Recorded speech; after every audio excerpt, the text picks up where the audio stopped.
welcome back. This is By the Book, and we're your married relationship coaches. I'm Sent. I'm Sil. And today we're talking about Married at First Sight, Season 15, the second part of the reunion. Yeah. Alexis and Justin, again. So, the last episode left off with Alexis and Justin, so it's only right to pick up with Alexis and Justin. Of course. Finishing this argument that they had. But before we get started, I just want to thank all of you who chimed in with the Me Too's. I knew we would get a lot, and we did. Yeah, it was a few. He couldn't deal with it. Yeah. There's that many men across the country not handling their business, huh? It's so many. There's so many. Oh, well.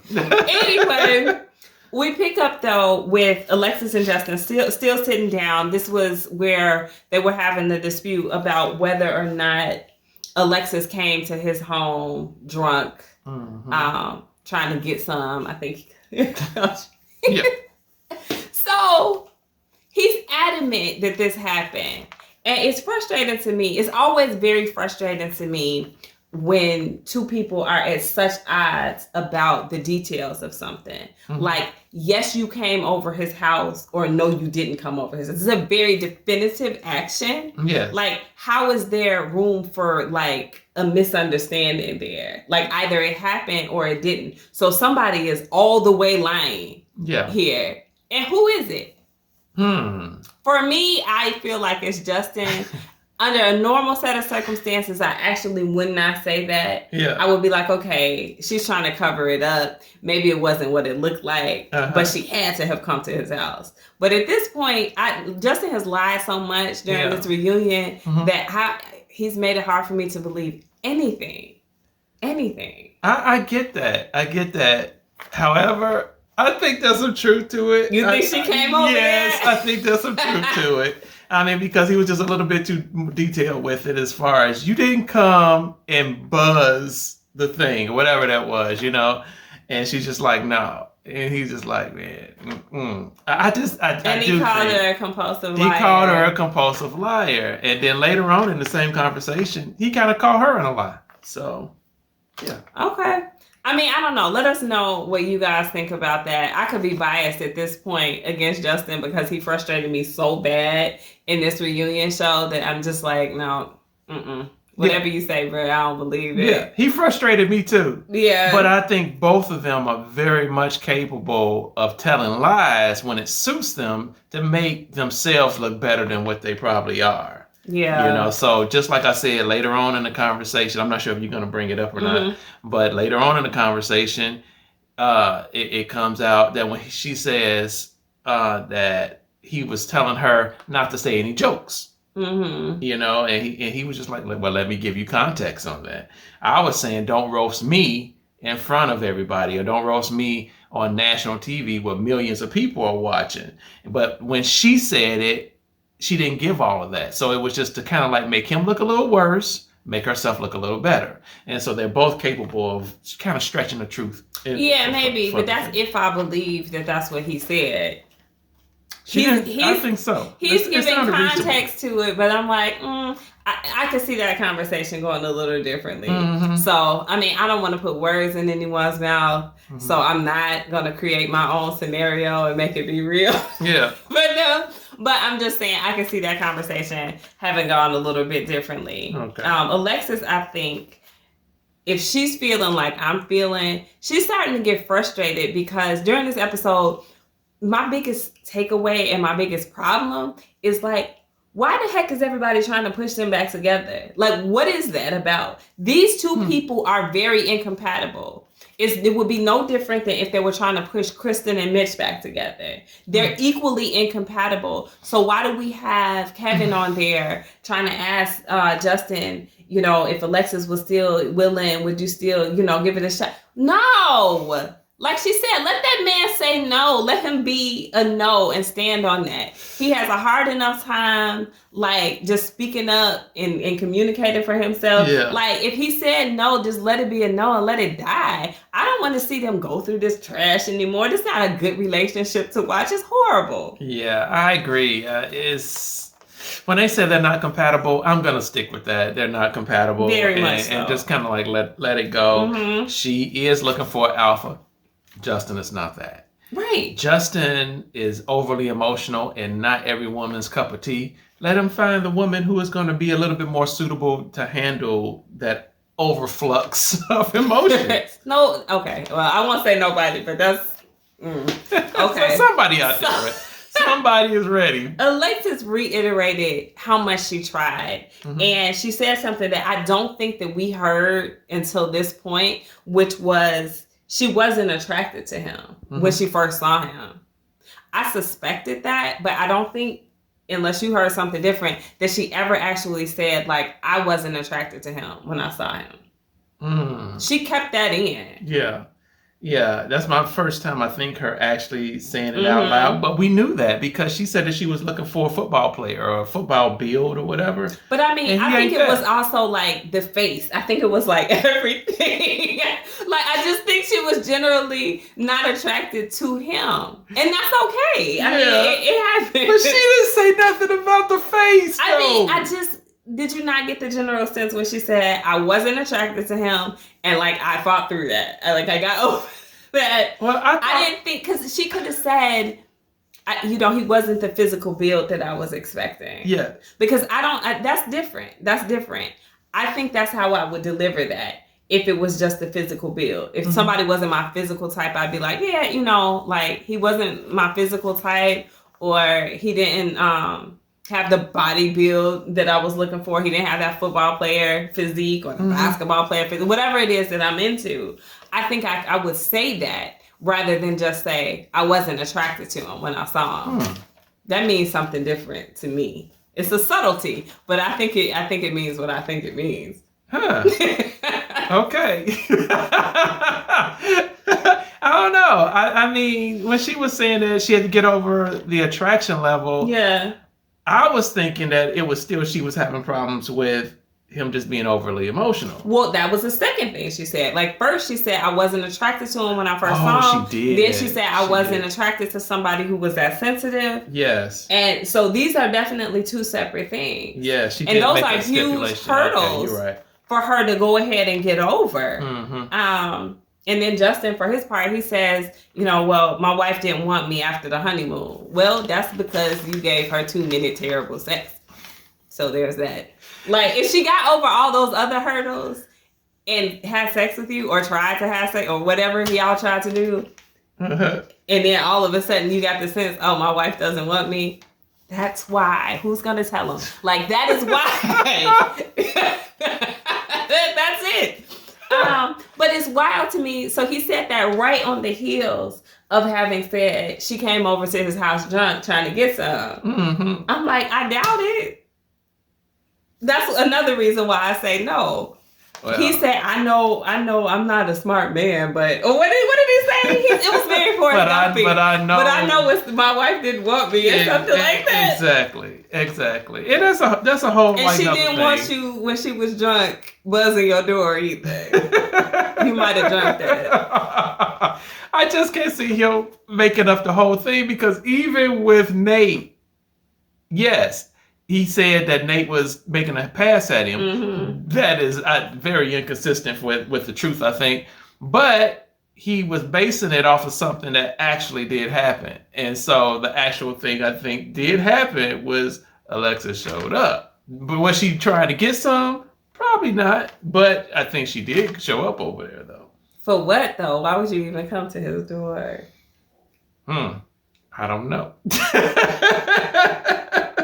I just can't see it happening. But yeah, again, chime in, guys. Let us know what you think. It's hard for me to believe it. I know you believe it, but it's just hard for me. I think she did. Both of them lie. Both of them do. So it is kind of hard to sort through what I think she did. Yeah. So they brought on Alexis' sister and Justin's brother. And again, I just felt like, why are we spending so much time with this couple, with this non-couple? Yeah. For what? Like, I don't know if it was just for entertainment purposes. I didn't feel like they added much. They both were basically saying that they weren't prepared. And Alexis' sister, she got the general sense that, like, maybe Justin wasn't her type and that he couldn't deal with her spice, you know, of course, you can almost look at a guy like Justin and be like, okay, he's not going to be an alpha man. He's just not going to be an alpha man. It just reads all over him that it's not. So if you know your sister and you're like, my sister needs an alpha, she's into alphas, you can almost just, okay, this isn't going to be it. Yeah. And then for Justin's brother, he's like, yeah, he wasn't prepared, you know, and he had questions about him sacrificing so much so to give up Maya for the marriage. Like, why are you doing so much? You know, and he did say that he felt that Justin was going to eventually come to resent Alexis because he gave up his dog. And he already did. He resented her for giving up his dog before he gave up his dog. Yeah. So obviously he felt he was doing the right thing, but he said he was making a sacrifice for the marriage. But I think he was wanting her to come to the rescue and be like, don't give up your dog. Right. And again, manipulation. Yeah. I don't like it. Yeah. So, you know, Alexis goes and sits with the ladies, talks with, you know, them and Kevin for a while. Out of that, did you take anything about Justin per se? Like, I don't want to spend a lot of time on the ladies when we're talking about Alexis and Justin. Not really. Yeah. Not really. Not from that sit down. No. Okay. So Alexis talked about the dinner situation. I think she talked about that also during the ladies segment, where Justin kind of needled at her. This is the one that you always make fun of, where you're like, she said, it still hurts, you know. It still hurts. But the ladies had her back, you know. The ladies, they had her back in that. And they had her back in real time and still. Yeah. But again, Alexis was trying to explain her point of view in terms of the whole relationship, where she felt like she always had to be like this anchor that reels him in because he gets so frustrated. Like, you could see it as they play the clips back. He's getting really frustrated with the fact that she won't speak up on their relationship and say the positive things that he thinks is going on. She doesn't think that many positive things are going on. And because he's reading that, he's getting super frustrated. And she's trying to, like, figure out the best way to, like, contain his emotions. Yeah. Yeah. Well, you know what? I think Justin's brother said some very insightful things. The other thing he said was he felt like Alexis was having to overcare. Yeah, she said she was maternal. Yeah. All of those things. You see that when you have somebody, anytime you have, like, whether it's the man or the woman, when you have someone who is needy in a sense, and someone else who's trying to, like, feed that need or be a caregiver, you're going to she was going to resent him for having to play that role, to be fair. Yeah. Which is why it's frustrating to me that everybody keeps trying to push them back together. She said, she was asked about, you know, Kevin asked her, did she ever feel like just saying, dude, stop crying? You know, and of course she says yes, but to her credit, she didn't, in my opinion, behave like that during the course of the season. We never heard her really critique him in person, like one-on-one, for crying. She didn't call him a crybaby. She didn't do a Nate on him. You know, she never did that. She was kind of like saying some things to him.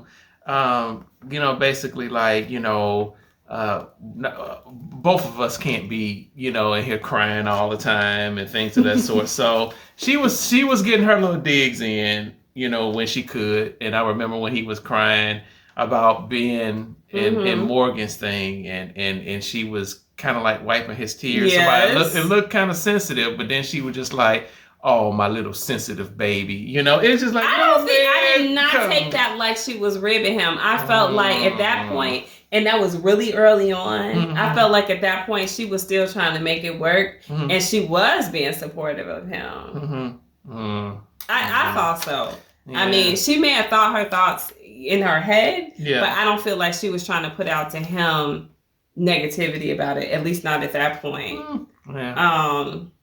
So yeah, don't call me your little sensitive baby. well, don't be my sensitive baby. No. Like, it's as simple as that. For Justin and the guys, I don't know that he addressed a lot with Alexis, but it did seem like he was apologetic to Ben for his role in the way their marriage went. He definitely should not have had that phone on speakerphone. Exactly. And there's nothing you can really say about that. And then he's like, well, it's not like I ran and told Alexis, guess what Ben told me? He's like, basically it's pillow talk. Same thing. You know, if you're going to share this, you're still running back and gossiping. Yeah. It doesn't matter if you're in an upright position or a lay down position. If you go and gossip it, you gossip it. If it's supposed to be just between you and him, you got to make that judgment call. Like, is this a person who I can share with? And he made the wrong call. He did. However, how many things do husband and wives really keep from one another? These ain't normal husbands and wives, baby. They had known each other for like a week. This is true. And like I said, it's hard for me to kind of sometimes distinguish or to differentiate between a real marriage and this married at first sight thing. So when I hear marriage, husband and wife, I'm thinking, okay, they're sharing pretty much everything. I call it a 1 week relationship then. Okay, in a 1 week relationship. But they got rings and everything. In a 1 week relationship, you probably need to keep stuff to yourself that you want to be to yourself. Yeah, because they don't know each other yet. They don't. But they're trying to build trust. Trying to, but you don't build it with my marriage. Like, you know what I'm saying? Leave me out of it. Shoot. Yeah, but still. She still shouldn't have said anything. That's my personal feeling upon it. She shouldn't have. Yeah. No. Don't get me wrong. Like, every time we talk about this, I want to make sure it's clear. I think Alexis was wrong for going out and saying something, although she tried to clarify how it came out in saying that basically Morgan was coming to her and asking her, listen, if you know anything, this is what I'm suspecting. If you know anything, please tell me. Yeah. And I feel like that's a little bit different. That was a perspective that I hadn't gotten during the course of the season. And if there's another lady coming to me desperate, asking me, please tell me if you know something, I think that is a little bit more challenging to keep to yourself. Rather than the way it seemed like she was just bubbling over with this information, like, I just got to get this out of my hot little hands and win and hold her. If she was being begged for the information, I understand why it was a little bit more difficult to keep. Yeah. Nonetheless, I would have rather her be like, you know what? There's stuff that I think you need to talk to Ben about, and try to encourage them to speak about it rather than go ahead and say it herself. But, that's a point. That's a learning. A room for learning right there. Yeah, because, for her. Yeah, I do think she should have went straight to Ben and be like, look, Morgan's asking me questions and I'm going to tell her. And so it would behoove you to go and tell her first and come clean with everything. Or go to Justin and say, look, I know we have our confidence, kind of like established, and I don't want to go outside of our confidence. However, I feel that she needs to know, and I'm letting you know as a courtesy, as your wife, that I'm going to tell her. So, say something. Just don't let it just be like, boom, this just flies out your mouth. I agree with everybody's in recovery mode, Yeah. It just, she did it in the moment. She seems regretful for it. I think, like I said, it's like a teachable moment. And what can she do at this point but try to explain her position? Yeah. Just like Justin is trying to explain his position. I didn't think she would say, okay, now learn from that. Yeah, I don't know because she still says I did the right thing. I don't know. She said she wished she had done it differently. She did? Okay. All right, I didn't hear that part. Yeah. It was Alexis talking. Her bias is so deep. So... Anyway, once again, they're trying to push Alexis and Justin together. Yeah. So much so that they bring out Dr. Pepper and Pastor Cal to sit and talk with them, which they're really getting nowhere. The biggest thing that I took away from what Dr. Pepper had to say was what you said earlier, which was, if I'm being honest, Alexis needed an alpha male. Right, Dr. Pepper. So, why are we sitting here beating this dead horse? Yes. That's what's frustrating to me. Why do we want them to be together so bad that you got the experts coming on here? They didn't do that to anybody else. Yeah. So they said that they really felt strongly that they could work. What about them seemed like they were going to work? You know what? I really think some of it is because they first said yes on decision day.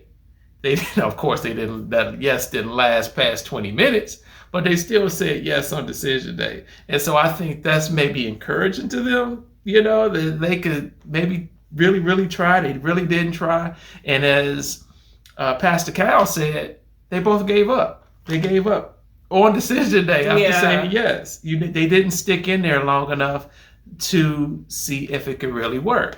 And so I think what they're trying to say is they both abandoned the marriage prematurely. So why don't you get back in there and see if you could try to make it work? Now, personally, I don't agree with that. But I think that's what they're trying to say. I don't get it, because if they read the body language between the two of them, if they listen to the yes that Alexis was trying to give, if they see the manipulation that Justin made to try to get to that yes, and then she gave a very contingent yes, and that yes couldn't survive because he was so insecure with the yes that was given that he just buried it. Yeah. So I don't even they could have better put together Kristen and Mitch, honestly. Because it just, really? I mean, it might as well. To me, it's equal. It's equally bad. The relationship was equally bad. So I don't see why they were so gung-ho about pushing those two together, except just to make, I don't know, have something to put on TV. Yeah, I think Justin has a lot to work on before he actually really considers getting into another relationship. And especially not with somebody like Alexis. And especially with someone not Alexis, and no one like Alexis. And so I think some healing needs to take place. And yes, he does have to balance out that feminine energy with some masculine energy. And so, and he got to work on that thrust. It's like, I mean, let's just be real, babe. Like, how far is he gonna get? He's not the type of man who, how we just talked about how to have a good man will sacrifice good sex. Yeah, but he's not a strong enough man for us to be like, okay, this is the one I'll settle for bad sex with. No, if you're going to be like Justin, you better be doing acrobatic tricks in the bedroom, because there's nothing else there to keep me. That's all I'm saying. Yeah. Well, you know what? I ain't touching that. But anyway, I think it's just when if you're in a relationship and your wife is talking about the dynamic is I'm the mother and I have to really nurture you. That's a horrifying situation to be in. And so even though I'm not a Alexis fan, I can sympathize with that position, because I can see her having to take that position, like she said. And since she was in that position, it had to have been hard for her to feel like she even wanted to have sex with this man. Absolutely. And to feel sexual and all that. So I definitely get that. And I think a lot of women will probably have that problem as well. So there are some things, there's a lot of things Justin needs to work on. And in the words of Alexis, you need to find out a way to self-regulate. You need to figure out how to manage those emotions. Yeah. Agreed. So anyway, guys, that wraps up Alexis and Justin. I can't wait to see the Where Are They Now episode. Because it seems like there's even more sparks. It's probably because people keep trying to push those two together. I mean... yeah, maybe so. Or maybe he was just continuing to watch the program and he was just get seeing more and more things. angry. Like, I can't believe she said I ain't got no thrust, She said that to his face. How you gonna say that on national TV? How you gonna try to embarrass me? So it probably could have been just more of the same. Who knows? We'll see. But let us know, guys, what you think about the last portion of the reunion show. Like, share, subscribe. We'll talk to you guys soon. Bye.